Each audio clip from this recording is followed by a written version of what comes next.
What's good, guys? Welcome back to the channel and welcome to another sneaker pickups video, my favorite type of video. You guys know I've been away for the last few weeks traveling through Korea and Japan with my wife. Finally back in Berlin. It's good to be back. Of course, there were some packages waiting for me, some sneakers that I have yet to unbox, so I will be doing that in this video. And by the way, I did not forget, there will be some Korea and Japan vlogs that will be dropping on the channel. I'm still editing those, but in the meanwhile, if you haven't already done so, make sure you are following me on Instagram because that is where I'm the most active, dropping content daily on there. And it is the best place to contact me. If you hit me up in the DMs, I will be sure to respond to you. So make sure you follow me. But now let us get into these pickups. So the first one, these actually came out last year. However, Europe only got a release this year for some reason. And it's a sneaker that I've been waiting a long time to cop. And that is the Nike Zoom Vomero 5 in the supersonic colorway. Man, I was so happy when these finally dropped in Europe. I had no idea what the holdup was. You guys know how much I love the Vomero 5, and to me this is one of the best, if not the best colorway of the Vomeros. And I managed to get these just about a day before I left to Japan, and I took these with me. I wore these pretty much every day. This colorway to me just highlights how good looking of a shoe the Vomeros are. You have those hits of black in just the right places. It's almost like a cookies and cream colorway, and I almost forgot that these actually glow in the dark as well. There's a bit of blue light that glows every now and then, and it always surprises me and it always looks sick. Literally every time I put these on, my wife was like, those are nice. I own a couple of other Vomero 5s as well, the oatmeal colorway as well as the photon dust. Both of those actually were women's releases. They did release in extended sizing as well. However, I got both of those in my true size, and I do notice that these fit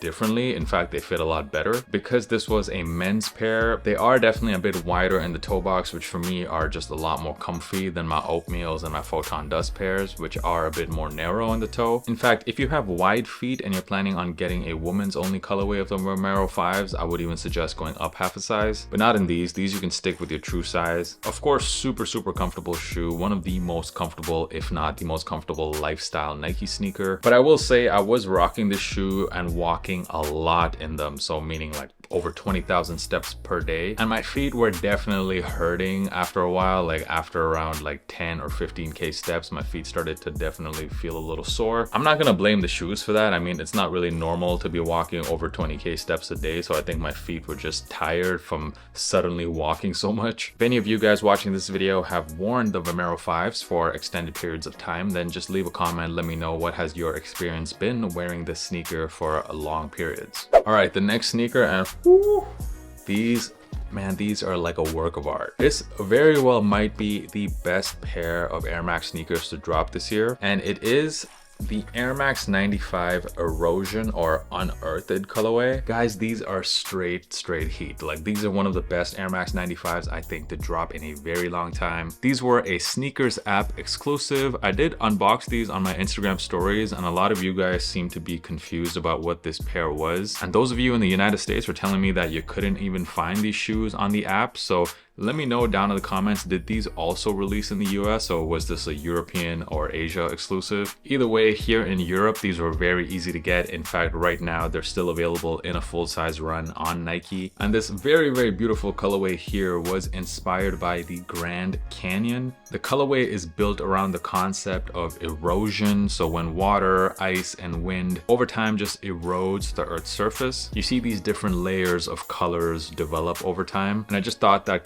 that story was so beautifully done on this shoe, and it is really the perfect sneaker to showcase that effect because of all of the different layers. On the lateral side of the shoe, you have these different shades of purple. Starts off dark at the bottom, finishes at the top with like a light purplish gray color. Just a really nice gradient effect. And then as we move on to the medial side, we see different shades of brown, some nice earth tones. And maybe some of you guys aren't really a fan of having different colors on the medial and lateral sides. Personally, I just think it's sick. I think it goes well with the whole story of erosion. And on feet, it's not gonna look like you're wearing mismatched sneakers because the lateral sides are the same on the right and left pairs. I gotta be honest with you, I much prefer this pair over the A Ma Maniére 95s that dropped recently for a couple of reasons. First of all, the materials used on this pair are done in suede, and it is a very soft, very exceptional suede that they've used here, which is what I really wish they used on the A Ma Maniéres as well. I think a lot of people were turned off by the leather on that pair. And secondly, it's just purely from a colorway point of view, I think this is a better colorway. You got some blue hits on the air bubble, and the midsole is done in a very dark brown. I mean, these are sick. There's not much more to say. I got these in a half size up, which is what I normally fit in Air Max 95s. The 95s for me are just a very narrow fitting shoe, so I do absolutely need to go up half a size here, even though I don't necessarily have wide feet. And that is my sizing recommendation for you guys as well. Go a half size up, and if you have wide feet, maybe go a full size up. It's honestly kind of funny how 2024 became the year that I finally got into Air Max 95s. I picked up these, I got these Toronto 95s back here. They're just such a good looking shoe, and because of all these different layers, you can do a lot of different things with the colorways. I mean, these are sick. As we move into 2025, I guess if I'm gonna make a sneaker resolution, I'm gonna be adding more Air Max 95s to my collection. The next pair, now these I did in fact pick up in Tokyo while I was there from the Kith store, and that is the Asics and Kith collab on the Gel Nimbus 10.1. I'll keep it real with you guys, these sneakers weren't even on my radar. I happened to walk into the Kith store, I just saw these on the shelves and thought, wow, that is a very, very nice looking shoe. I don't even know what that model is. I had to try them on, and I thought they looked amazing on feet, and yeah, I didn't hesitate. I immediately copped them. I didn't really know much about this Gel Nimbus 10.1 model, and when I look at some of the general release colorways of the shoe, nothing really stands out to me too much. But what Kith was able to do on this pair, like, this is why Kith and Ronnie Fieg are just the masters when it comes to collabing with Asics, because what they've done here is just give us a gorgeous shoe. Like, they have really maximized just how good this model can look. You of course have these metallic silver hits on the leather panels of the shoe, and then on the mesh you got hits of tan and light gray. But what's most interesting is the color used on the midsole. The official name for this is Morganite, which sounds like a material you could only find in outer space, but if I would describe it, I would say it's kind of like a bluish looking dark gray. And it reminds me a lot of some Yeezy 700 colorways we've seen in the past, which have had these similar tones of bluish gray. Also, the toe box is super weird and interesting on these. It's a very asymmetric toe box, so it does make these shoes stand out a bit more from some of the other Asics models. You do have some Kith branding as well on the tongue as well as on the heel of the sneaker, although the branding is quite minimal. I did end up getting these in a half size up, which is what I normally get in almost every Asics model, like the Kayana 14s and also the Gel NYCs and the GT 2160. From a comfort standpoint, they're definitely not as comfortable, I would say, than some of those previous models I just mentioned, because they don't feel as soft on feet. It's a bit more firmer cushioning, like the gel feels a bit more firm. I'm not saying it's not a comfortable shoe, I'm just saying when you compare it with Asics models, it's maybe a bit less comfortable than some of the other ones. There was another colorway as well as part of this Kith drop, which was like the Asics 12.1, I believe, in this mint green color, which was sold out at the time at the Kith store, so I wasn't able to pick those up, but I would have definitely picked them up if I could. I also got these for an absolute steal because Asics, by the way, is cheaper in Japan than other countries. These retail for around 150 euros in Japan, and as a foreigner you don't even pay tax, so I ended up paying 130 euros for these, which is crazy because the retail price for these in Europe is 180, so I already saved quite a bit of money. And I was very surprised to see how much the resale was on these. Seems like it was a pretty limited drop. This colorway is just sick. I don't own any other sneakers like this, and also got it for way under retail, so yeah, very happy with this pickup. And last but not the least, so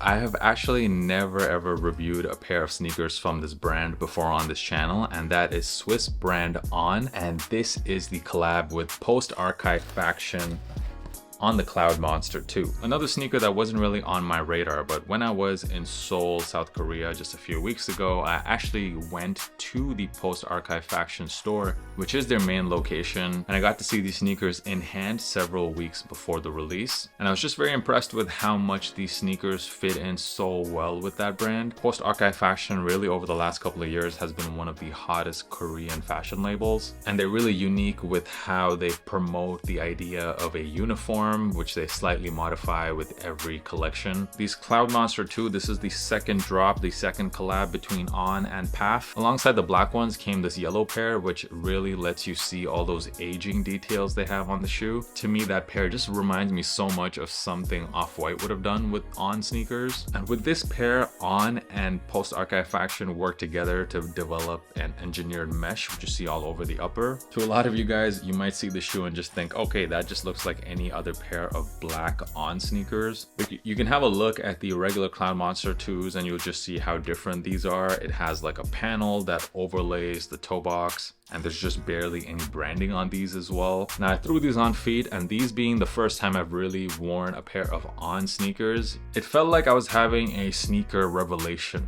Because the comfort on this, it's hard to describe. It's just like unreal. It's so comfortable. It really feels like you're walking on a cloud. And the shoes just feel so lightweight too. And all of these foam pods you see here, like with every step, it almost feels like you're getting a foot massage. I'm pretty much fully convinced now that I need a pair of On sneakers to use as a daily beater. And these are, by the way, supposed to be running shoes too, so there is a performance element to it. The retail price is definitely on the high side. These went for 250 euros, which is quite a lot of money, which are significantly more expensive than the regular version of this shoe. So I believe, you know, only if you're a fan of this brand, Post Archive Faction, only then I would say it's worth paying the extra price for these. Otherwise, go ahead, get yourself a pair of the regular Cloud Monster 2s if you want to enjoy that same level of comfort. Oh, almost forgot to mention sizing. So I got these in my true size, and for me, they fit just perfectly. And I believe if you have narrow feet, I would even go down half a size. There's a tiny bit of heel slippage. Definitely suggest trying on a pair of On sneakers if you haven't already done so, especially anything from this Cloud series. Expect me to start reviewing a lot more On sneakers on this channel. And that's it. Let me know in the comments what was your favorite pickup of mine in this video, and also let me know what you guys have been picking up lately. My favorite pickup from this video is probably the Kith Asics. I do have, you know, a nice memory associated with this shoe. I will remind myself of my trip to Japan. Thank you so much for sticking with me and for watching this video, and I also wanted to give a shout out to all of you guys who DM me on Instagram and just say a lot of nice things about the channel, how it's your favorite channel. Like anytime I read these messages, guys, it just puts a big smile on my face. It makes my day. So I really appreciate it. And I'll catch you guys in the next video. Peace.